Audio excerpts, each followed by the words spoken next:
It was late August when I moved into Hartfield University's oldest dormitory, Westwood Hall. Everything about it fell forgotten. The air smelled faintly of floor polish and dust, the kind of smell that clung to your clothes. The walls were painted a yellowed white, with cracks spreading like spiderwebs. Fluorescent lights buzzed overhead, and every footstep echoed down the long hallway like someone following close behind. Room 3B was at the very end of the hall. The light above the door flickered when I got close, humming in protest. The RA handed me the key and gave me a look I didn't quite understand. "You have a roommate," she said. "She's quiet, really quiet." She hesitated like she wanted to say more, then turned and left. When I unlocked the door, a draft of cold air spilled out, raising goosebumps along my arms. The room was small, with 2 narrow beds, 2 desks, and a single window that rattled softly in its frame. My roommate's side of the room was already perfectly arranged, books stacked neatly, bed made, a faint smell of lavender lingering in the air.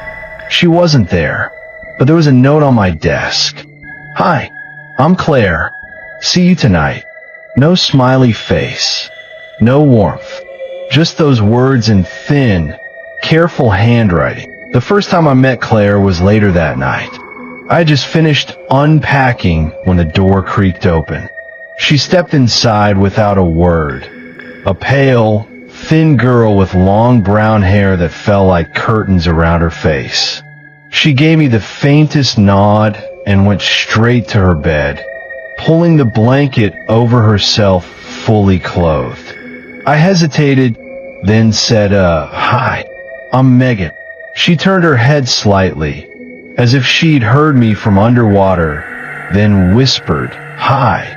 Her voice was so soft it barely reached me. I didn't know what else to say, so I turned off the light and lay down. For a long time, I just listened to her breathing. That became our routine. She was always gone during the day, or maybe she was just very quiet. I never heard her leave or come back. At night, she was there, lying perfectly still, sometimes humming to herself. It was unnerving, but also strangely comforting, until the crying started. One night, I woke up to the sound of soft sobbing. I sat up, blinking in the dark. Claire's bed was empty. The crying still echoed, faint, distant, as though it was coming from the walls. "Claire!" I whispered. No answer. The next morning, her bed was perfectly made again. That's when I started noticing other things. My textbooks moved while I was gone. My hairbrush ended up on Claire's desk. My mirror fogged over even though the window was open. Once, I came back to find words scrawled in the condensation. "Leave." I wiped them away, telling myself it was just a prank. But that night, Claire was standing by the window, staring out into the courtyard. "Hey," I said softly. "You okay?" She turned slowly, her face pale, her dark eyes reflecting no light. "Don't be afraid," she said. "Of what?" "It's almost over." Then she smiled, a small, sad smile, and lay back down. The next morning, her bed was empty again. This time, it stayed empty for 3 days. On the 4th day, I went to the RA's office. "My roommate," I said. "Claire, I think she's missing." The RA froze. "Claire who?" "Claire Donovan," I said quickly. She's been here since move-in. I've been talking to her for weeks." The RA just stared at me for a long moment, then opened a filing cabinet. She pulled out a dusty manila folder and handed it to me.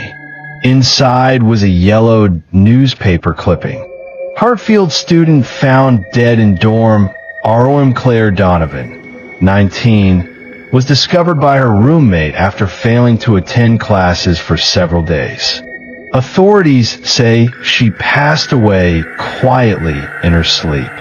No foul play suspected. I felt cold all over. The picture next to the headline showed Claire, my Claire, smiling softly. That was 2 years ago, the RA said quietly. No one's lived in that room since. That night, I returned to room 3B. The air was icy, my breath clouding as I stepped inside. Claire's bed was perfectly made again, just like the day I arrived. I sat on my own bed and whispered, "Claire, I know what happened. I'm sorry." The lavender smell grew stronger, filling the room. Then I heard it, her humming, soft, right behind me. I turned slowly. Claire stood there, smiling gently, tears shining in her dark eyes. "Thank you," she whispered, "for remembering me."